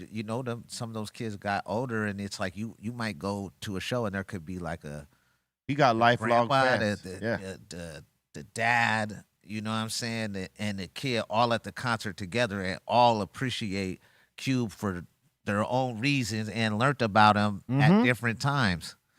And that was the dope part about going to the rocking those shows with him. True Yeah, that. dude. Salute. This might be like very subjective, but like, did a lot of the actors, like when hip hop artists and musicians started coming into acting, like did a lot of the actors be like, he's not one of us, Yep. or like Yeah. Oh, they yeah. kind of hated on them? Absolutely. The rappers had to pay their dues as actors too, because like, you know, the way an actor looks at it is like you're coming to take their job. Yeah. Yeah. You know what I mean? And like they look at it like an actor should have got that job. Yeah. But you know, as some of these guys like, you know, Will Smith and Ice Cube and Ice-T and LL Cool J start showing that they're actually taking it serious, and it's Yep. not just an opportunity I'm going to do here and because I can, but they were going to make it at Queen Latifah as well. Yep. Where this was something they were going to do and try to excel at and take it serious and put the work in. Yeah. And they all did. And look at where they're all at today. Yeah. You know what I mean? They're all still high-paid working actors on either in TV or films and significant roles in them. You know what I mean? And they built that. So I think at first, yeah, you know, they're looking at every rapper trying to come in like, what you really gonna do? You know, and if you really put that work in, they eventually respect you. But like on the onset, you know, it's like a lot of them, it's like that pay dues shit. When you come into a certain craft, you want to know that the people coming into that craft are willing and going to pay the same dues you did to some degree. Mm-hmm. Yeah. You know what I mean? And that's why people like comedians get bent off some of these internet comedians who come into the lane, you know, with the following on IG and all that stuff, but never have paid those sort of dues. And it's the same thing with music. Mm-hmm. How some of these guys that barely know how to rap, you know, they hit a lick on IG or YouTube with one of their songs, and all of a sudden, you know, they're up. Yeah. Right. You know, sometimes these situations, bro, when like somebody might be looking at it from a bitter point of view, and me just as an observer, I've just kind of noticed this. I'm like, you can't hate on the next man's moment in the You sun. can't. No. Not just because, you know, obviously they deserve it, but you don't know how long that man's time on earth is going to be. You don't know how long their run's gonna be. Yeah, and or their run- realistically, it's how long they make it. But like for example, like you don't know somebody, it's like, oh man, he experienced that success very young. He's like, well, dude didn't make it to 35. Yeah. You know what I mean? Like, or it's, King of that. and then you might have seen it as your peer at the time. You're like, damn, man, I was like, we was doing the same shit. Why you getting it? But it's just like you had to experience that because you know his comings were short lived, Yeah. or his or hers, you know, type of deal. But yeah, sometimes, you know, like you just can't question it sometimes because sometimes it just may be like for your better or you just don't deserve it yet. God does what He do, and when He gives somebody their time, That's what it is. it's what it is. And if they utilize it, you know, great. If they don't, then it is short lived. Yeah. All right. I was gonna say you just dropped like 3 great names: Will Smith, Ice-T, Queen Latifah. Like those guys are great actors. I know Yeah. this. Oh, you You love know- the Will hey, Smith movies, huh, Beery? But also, Hey, Wild Wild West, love it. like just as Wow. That one, huh? That's the one that did it for you. when I was a dude? little kid, it came out when I was like a little kid. You bought the Burger King glasses for sure. Oh, Huh? probably. Yeah, he did. Mother bought them. hey, but just to as like actors would look at art, like music artists coming into their category. We look and at it the same way. We look at it the same way because if we hear an actor or something is trying to become a DJ or a rapper, we're always like, oh, word. But you know, we don't take into account that they might have been doing the other thing first, but this is what got them in. Yep. Yeah. You know what I mean? We look at them like, oh, what do you know about this shit? Yep. You know what I mean? And it turns out when you hear their stories, it's like, oh man, I used to rap when I was a kid. That's what I wanted to do first, but the acting got me in. Yep. You know what I mean? And you might hear the same thing from one of these rappers. Oh man, I always Drake. knew I was going to be in movies, but like the music came first. Yeah, like Drake. It happens like that. Yeah, like with Drake for sure. All right. Next A little bit different is asking, what does the crew think about Bitcoin? Shout out El Salvador, dog. They're doing great right now because they fucking their currency switched it up. Wow. I mean, What is it? It's like I think it was like 98 racks. they're sitting on Yeah. so much money, bro. It is. crazy. Yeah. It's 98 racks per For one coin. One coin. Yeah, you could buy pieces of a coin, but for one, It's it's 100K But right now it's now. 100K. Damn. I mean, Gonna finally It go had back a little- and check out the homeland now. Should have bought it back in 2015, 16. The whole coin I should have bought back then, son. the guy that paid what 300 Bitcoin or something. Right Like- now is a good time, like if you cash out and then like buy some of that coin again. Okay, so I wanted, Just a year ago, it was at 41,000. but I want to put that shit into perspective because, like, all right, so my lady fucks around with crypto, and she's just like, yeah, you just gotta find somebody to like exchange it, right? And I'm just like, why do you need to find somebody? And I'm just like, because if you go through these machines, you're getting taxed 40% for your money, bro. Exactly. So if you got fucking like $1 you're, million, you're getting 60. 40% right away, dog. Much You out there, dog. Give me you that get- shit. you get- That's a fucking Like, damn. You almost gotta find like a shady underground figure or somebody who like somebody that knows a guy that's gonna cash out and be like, "Give me your wallet, bro." Like straight up. It's a crazy, dirty game, but it's beneficial to some, and a lot of yeah, people that got. apparently. All right. J Dub is asking a question for the table. What is better, or what do you prefer musically or artistically? Death Row or pre-Death Row Tupac? Oh Damn. That's a well, He said it crazy again. question. Go ahead, say that again. What is better, or what do you prefer musically or artistically? Death Row or pre-Death Row Tupac? I mean, I didn't hear much about Death Row until Tupac kind of came. Well, he's basically saying, did you like did you like Pop Death Strictly for My Niggas album more than you liked the All Eyes on Me? All Eyes on Me? Because All Eyes on Me was the start of the Death Row phase. Then he did. Yeah. I You know- can't front all eyes on me, man. Yeah, All Yeah. Eyes on Me just went harder. See, I'm a huge fan of Me Against the World album because it had the Easy Mo B joints on there. If I Die Tonight and Temptations. I'm a I'm a fan of that too, but he really came into his on All Eyes on Me. Classic album. Yeah. That was in heavy rotation. Like I know damn near lyrics to every song. You know, Record was- you get me in the karaoke mode. I might go ahead and say throw one of them on. I got the lyrics. All that. Dude, Hearts of Men off that album is probably my favorite Tupac song. Hearts of Men. He wrote some really dope shit on that, man. Demrick Karaoke in the Mix Show. Let's go. Brady B saying, anyone see that new Jamie Foxx? No. Not yet. Not yet. I heard it's sad. I heard it's not like Sad? funny. Yeah. Hmm. I Well, heard, he like, like I heard it's like sad and shit, bro. he reveals what happened to him. Yeah, I know. That's what I'm saying. So people are just like, oh God, like we feel bad now, you know? And I'm just like, Yes. Do we know what happened? It was the brain bleed. Oof. And he said after he said he wasn't feeling well, and then he got diagnosed, and then 10 days after that, he just lost. And he came back and was like, I'm paraphrasing, of course. You can go look. There's articles about it, but he says that he doesn't remember, but thank God he was able to get to the hospital right away. Oh, that's good, man. Yeah, said he had a brain bleed that led to a stroke and he would die without an operation. Wow. Yeah, dude. shout out to him, man. Pulling through. Yeah.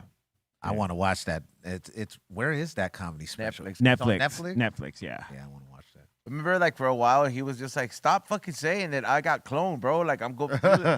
He's like, "I'm dealing with some shit, bro." Like now we know, bro. That shit. Hey, And and whoever was saying that shit, that you feel bad now or shit, bro. I hope. Well, conspiracy theorists all over the fucking place with the shit, Oh yeah, man? like one of the things I truly respect about Jamie Foxx and his way of handling that when it happened, there was no information that got out, and no one knew anything until he talked about it on this special. That's a pretty amazing feat to pull nowadays. Someone a star as big as him, you know what I mean? Like True that. that's a cool thing. That shit's scary, bro. Anything with your brain, God forbid. Hell yeah. Serious shit. Dog. All right. Up is Down is saying E-Zone should come out as a cop on the next Cypress Hill when the next Cypress Hill performs Looking Through the Eye of a Pig. Oh, because you guys saw the clip I made with Xavier.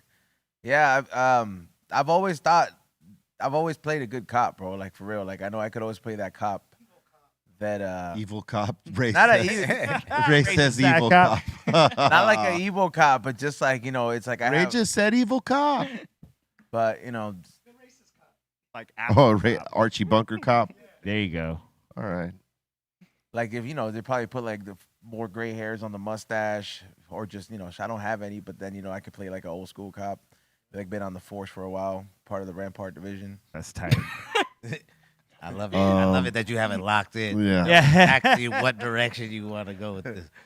He's pretty precise. He's fantasized about it, obviously. All right. We should send you on like a nightly ride with one of the sheriffs. Oh. Right down Figueroa.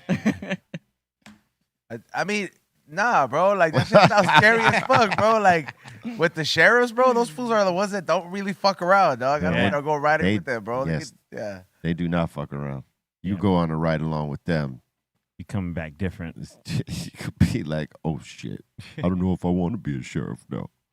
I don't even want to play one no more. Never said I wanted to be a sheriff, though. I just Yeah, you did. I said the fucking costume, looks good on me, dude. Well, I didn't say it was you. You just said it. attached that to you. You said but- Thought you were talking to me, dog. Oh, okay. Yeah. You said you wanted to be a sheriff. I said I look good in this uniform, right? I don't heard know if it. I'm willing to take those risks. I heard All you. right. I was there. And Drace is saying, I've always known Hotel California to be about a bad acid trip. Yeah. Sure. Okay. I think, I think I'm going to listen to it a little bit closer now. yeah, right? I mean, I've always listened to it, but I haven't listened to it with intent. There's difference between Yes. listening to something that's just happening and you're like enjoying it, but you're not listening with intent. Like, I really want to know what this shit is about. I don't know why, like, that's a perfect song. Like it's every people who have been on Benders. Mhm. That's like they play that song, including myself at my time, my heyday. Like, Oh, yeah. yeah, like definitely like a good like. You're going through it, no sleep in Vegas, 2 days. You're like, hey, put that song on. Oh, yeah, man. yeah, bro. Like Dude. that music taste after those 2 days is very like says a lot about yourself. Do you remember Vice magazine in paper form? Like Yeah. as a I magazine? do remember that. Dude, yeah. Vice magazine used to have like the craziest, like they were the raddest like street magazine that came out in a minute. It used to be free. They never charged for it. And they had this one article. It was like the top 50 songs to do when on blow. And I think that was on there. Which one? Hotel California. Oh, yeah. I think it was top 5 for Oh, sure. That is Blow soundtrack to the Blow, son. Yeah. All right. All right, next in here, I believe, is Karina. She's saying, hole in the head always plays in my head and sometimes out loud while I drill a hole in a crystal head vodka bottle to make another lamp. Nice. There you go. And the Vapors is asking, do any of you guys have a bad celebrity meetup? Like any worst celebrity meetups or bad celebrity moments? Anytime meeting a celebrity had a bad moment? Only Anthony Kiedis 3 times. Yeah, yeah. For me, I can't speak for anyone else here, but I've met him, twice, and he always just kind of. Thankfully, every person that I've met that even prior to here has always been cool as fuck. yeah. Yeah. Like so, Yeah. shout out to those people. Shout out to everybody that has been cool as fuck and is cool to their fans. I'm trying to think who else has been. And nothing comes to mind. I'm trying to think. I'm like, Yeah, I'll blast him out all day. If I had 3 times of that shit. Oh, you know. no. you're like, that's you. That wasn't a mistake. That's who you are. You see somebody, you're like, nah, like you're not my kind of person. If he hears this and asks me about it, we can talk about it. Amen. All right. And that seems to be it. That seems to be it. Thank you for all your interactions. We know more come as we go, so when we see them, we'll take them, and we thank you. And we're about to get into submissions, but let me remind you to smash that like right now. Don't forget about it, because I know you're stoners, and you just might. Not all of you, but some of you might forget. So just help us out. Help us with the algorithm. Crack that like. And share the show out to your friends and tell them to subscribe. You know what I'm saying? Don't hold this and keep this all to yourself. That's called bogarting. You know, we don't do that. We share. You know what I'm saying? So let your friends know. Tell them about us. And, let's get into submissions. What?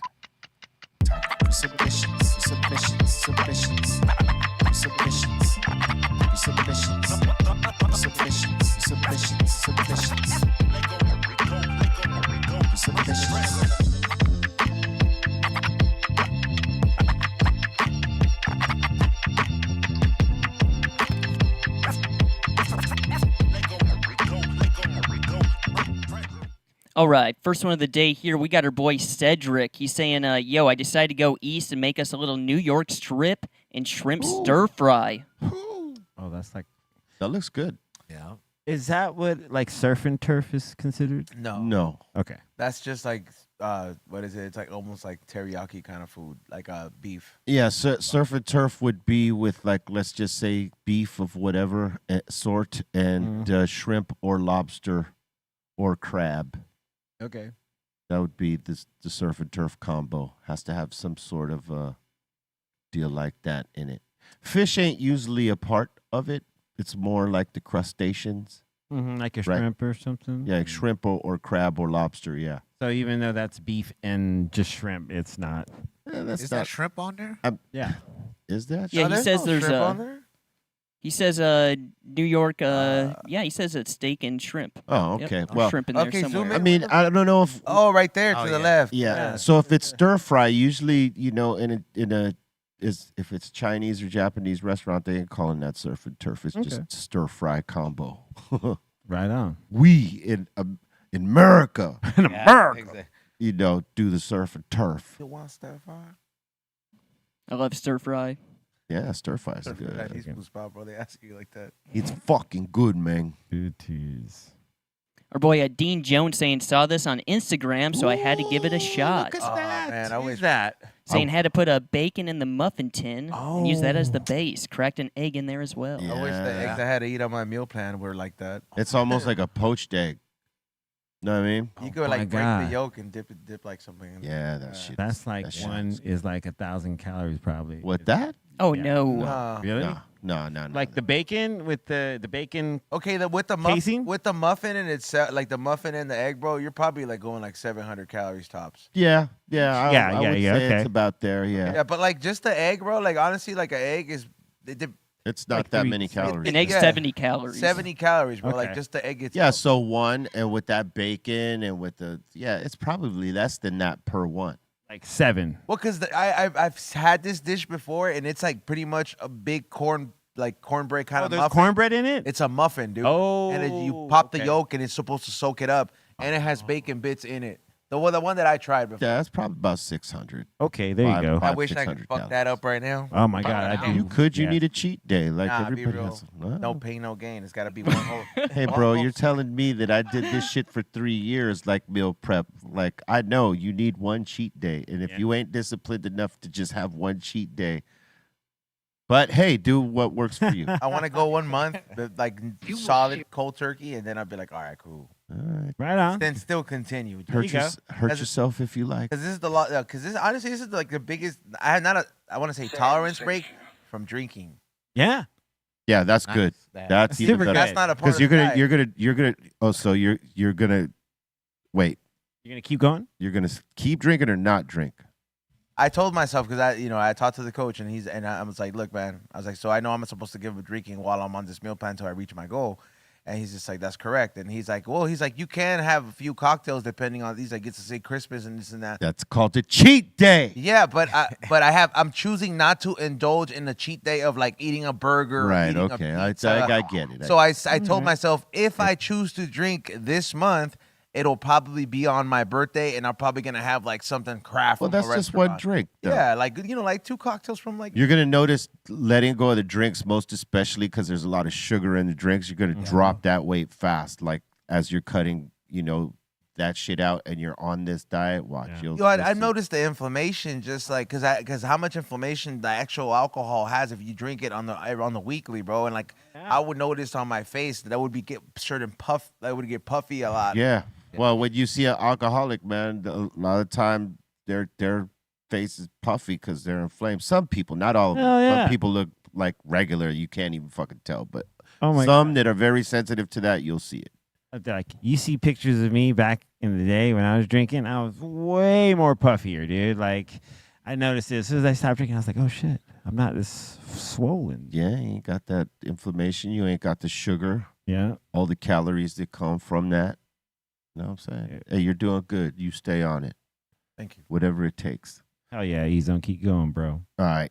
Mr. Burn one is saying, I think I overate and I felt like a log afterwards. Had baked chicken thighs, homemade mashed potatoes, rice, and biscuits. Well, no wonder you fucking. That's a lot of carbs. That's bro. a lot of carbs. He goes rice, potatoes, and biscuits. And- Oh, yeah. Yeah. Like, That's a good cheat. Yeah, that's a whole lot of carbs. the massive shit, bro. Hey, dude, that baked chicken looks amazing. Well, And you the- got energy to run all that shit off after, though. You know what I'm saying? Like, he got those two bitch ass pieces of chicken and all those carbs. yeah. Hey, At least give yourself a third fucking piece, man. Come on. More protein, son. yeah. Like minus the bread, at least. You know? Hey, that Or bread one- looks bomb. Or though. one of them. You know what I mean? Even just bro. one. Potatoes One and the of the- rice. Come on. I ain't gonna front. I'm killing that plate. Little, Right. little tapatio. I is know, me over. too, but I'm saying Yeah. It'd be nice if there was some little greens it's or a little some overkill. Yeah, put some vegetables on that Yeah. fucking plate, I'm right? getting the itis. Worth, bro. I would, yeah, everything on that plate would be gone. Carbs and protein. Yeah. It's all meant to burn, you know what I'm saying? Yeah.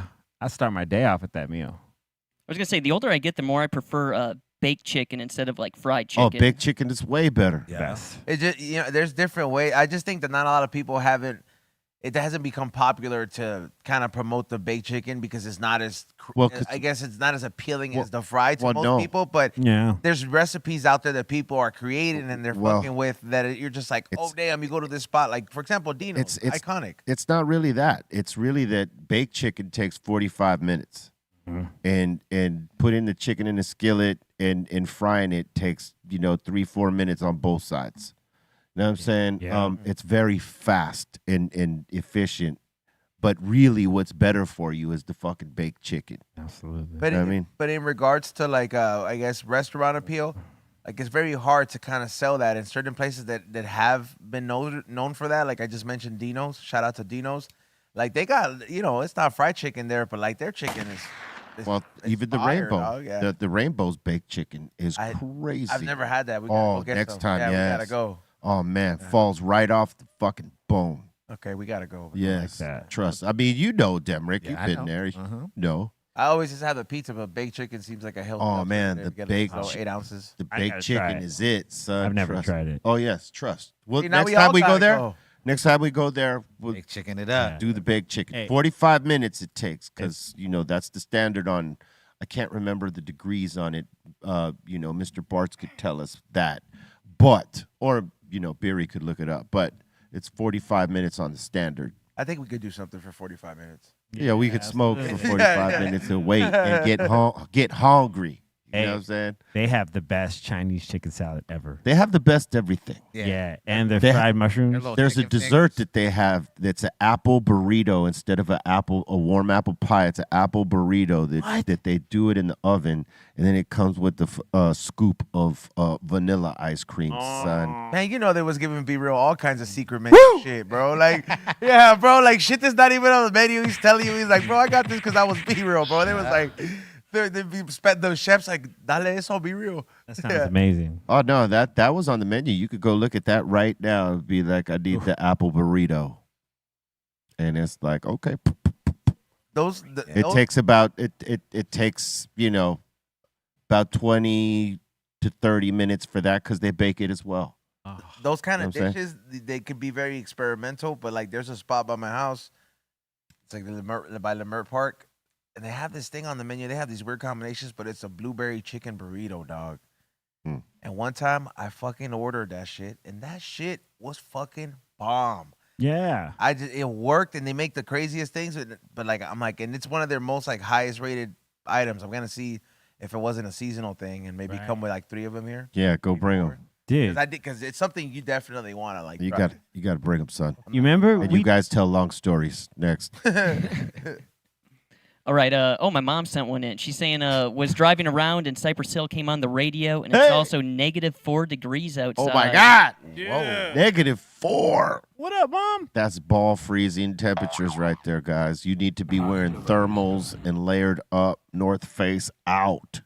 She hit the pen when Cypress came on. Yeah, did she hit the pen? Hopefully, that'd be cool. Do you send her pens? Do you? I mean, do you be looking out for She can moms? go. She can go buy her own pens in Minnesota. Damn, now. No. I didn't mean it like that. I'm saying Minnesota's legalized. You know what? now. I know, but So Minnesota. she can just go get her own pens. They like, don't just go got buy. no pro pens in Minnesota. Oh, you're not Mrs. gonna hook- Bolton, I'll send you some pro pens. Yeah, let me go send you some pro pens. Damn illiterate son over here. You got Bastard. mom up, man. Ungrateful ass. Yeah. So when I go visit now, whenever I go visit now, there's just a nice display of cannabis products waiting for me. She just Oh, That's shit. cool. not just messing. How dare. All right. And we said a rest in peace to Mr. Miller's dog the other day. This is Jackie right here. This is his Oh, dog. rest in peace, Aw. Jack. All right, Yeah, bro. That sucks. Rest in peace, man. Oh, she's beautiful. Was.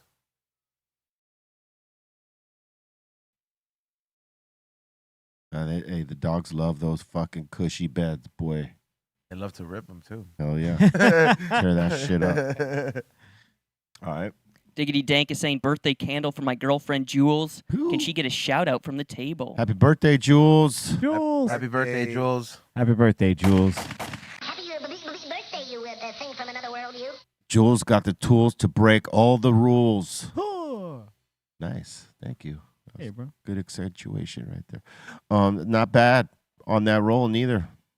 I mean, there was a couple of issues, but for the most part, yeah, that little dippity dip. It's like A-Town rolled it. A little wrinkled, but it's cool.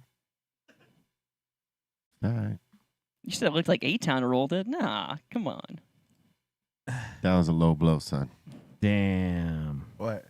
Because I said it looked like A-Town rolled it. He said what? Yeah. He was oblivious to that it was a low blow. How about that? That was good. All right, so be real. You know how we have that person in here, Dicks in my ass? Yeah. Always sending super chats, and then I always have to say their name, and you told Megan to make a song. Yeah. Yeah, well, Megan made a song about Oh, it. shit. Here it go. So let's listen to All right, let's listen to this real quick. I knew that was going to happen. Megan's gonna make a song.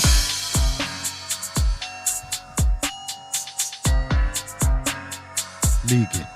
Dicks in my ass, my ass, my ass. Dicks in my ass, Wow. my ass. Wow. All right. Dicks in my ass, my ass, my ass. Made by Megan. Dicks in my ass, my ass, my ass.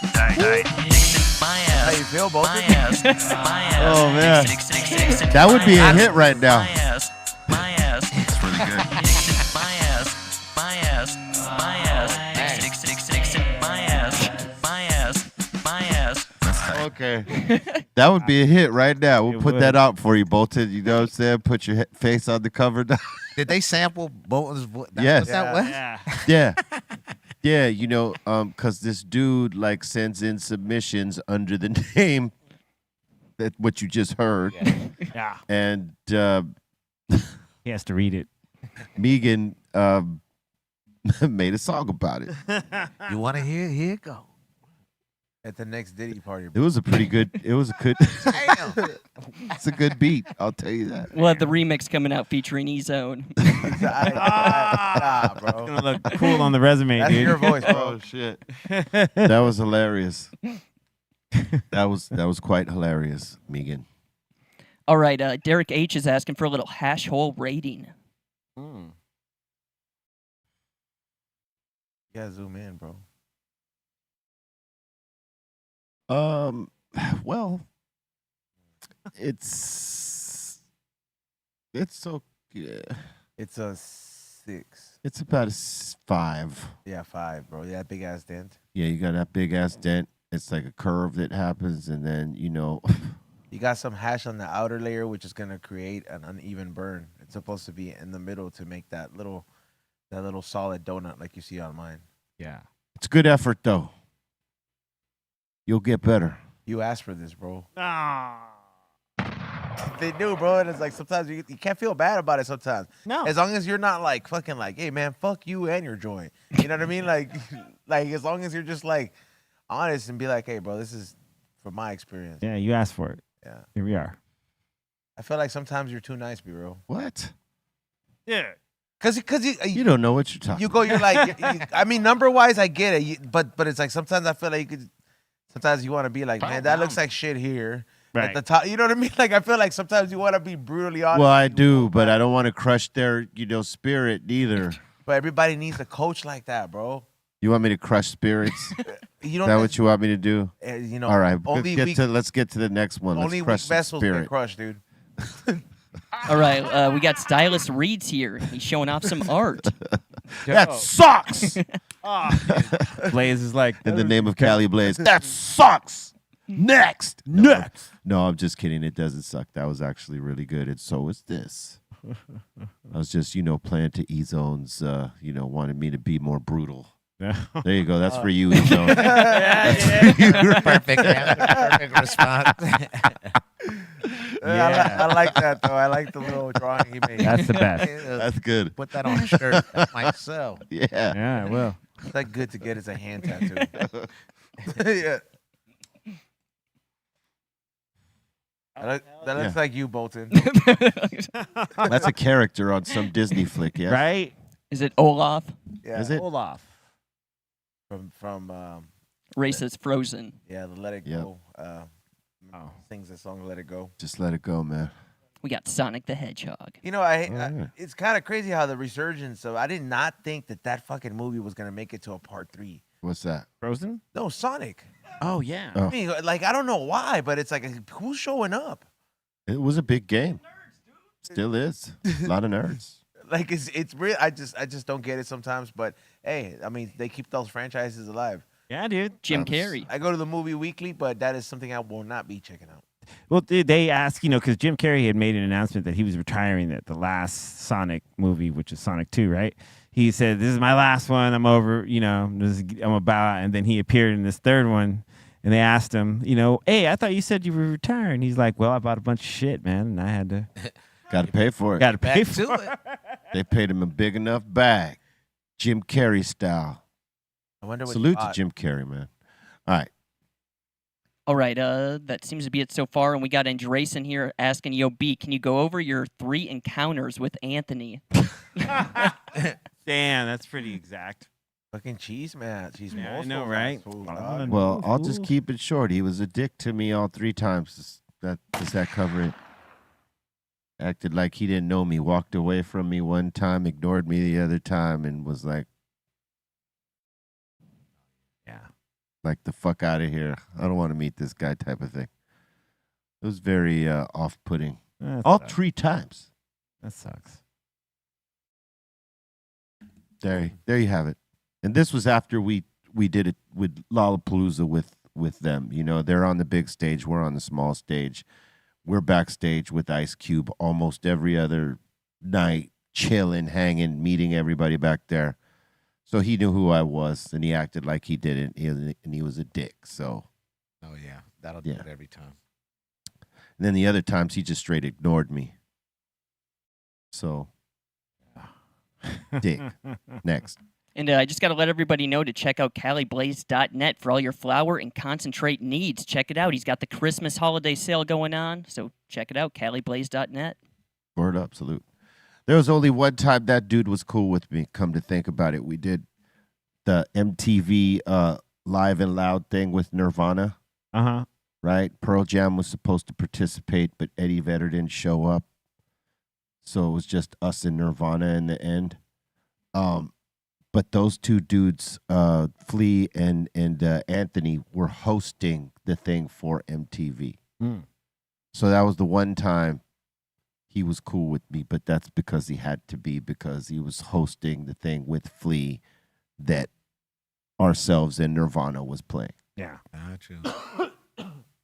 But every other time, before and after that, dick. Yeah. All right.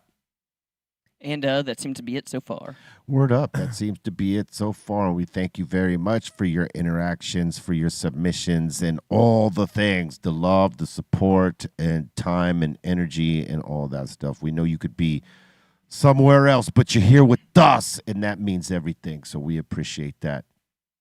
And yeah, man.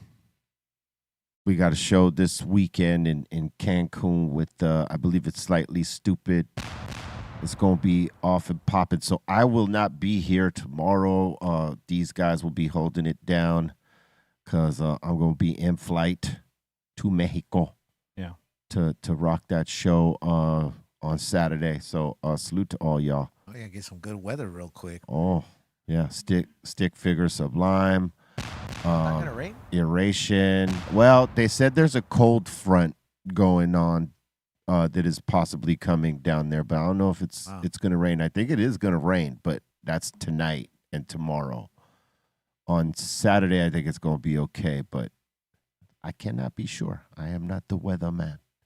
Oh, Z-Trip's going to be down there. Is that what I see? What up, Zach? Oh, we're going to have to talk to Z-Trip, man. Salute to Rock the Bells and Shade 45 that has been rocking various songs from Real Psycho. That's the new album by Psycho Les and myself. Make sure you check it out if you haven't checked it out. We got a playlist of it here. Check for it on releases on BREALTV, and it's available on every platform. Buy it. Tap in. Was that That was really good. that was good, right? All right, cool. Just making sure. You killed it. You totally murdered it. Fucking thank you, mate. So salute to everybody, mate. You got any shout outs, C minus? Shout out to everyone here at the table. B.E. Demrick. Shout out to the Treehouse crew. Ray, Colton, Dom, what up? Shout out to Javi Lopez. And shout out to Dro and Aton. Shout out to my mom and my son and my sister. And shout out to the strong one. And you can follow me at C-Fan4. And I'll see you guys here tomorrow for another edition. Also, yeah, all that. What up, Colton? Yo, shout the Insane Asylum. Thank you guys so much. Shout to Ray Morning Shot Films. Shout to the Dominator. And what's up, Demrick? Hey man, just shout out to everybody watching, and I ain't been at the table for a minute. Feels good to be back. You know, shout out to everybody here. Be Real TV, extended family. You know what it is. It's all love. Salute to everybody here. Salute to Demrick for pulling up today. It has been a while. Thank you everybody for tuning in once again, and make sure you guys tune in later tonight. We have Jason Rouse coming back all the way from Canada. Yeah. He's been quite around the world, and he's still making people walk out of comedy. Shows. So tune in for that 7 to 9. We're doing a few giveaways tonight for all the super chatters. So make sure you guys tune into that. And yes, the Christmas tree will be up on the set tonight. So I got it done, y'all. Oh, yeah. Tradition. Love kicks ass. Swallow that.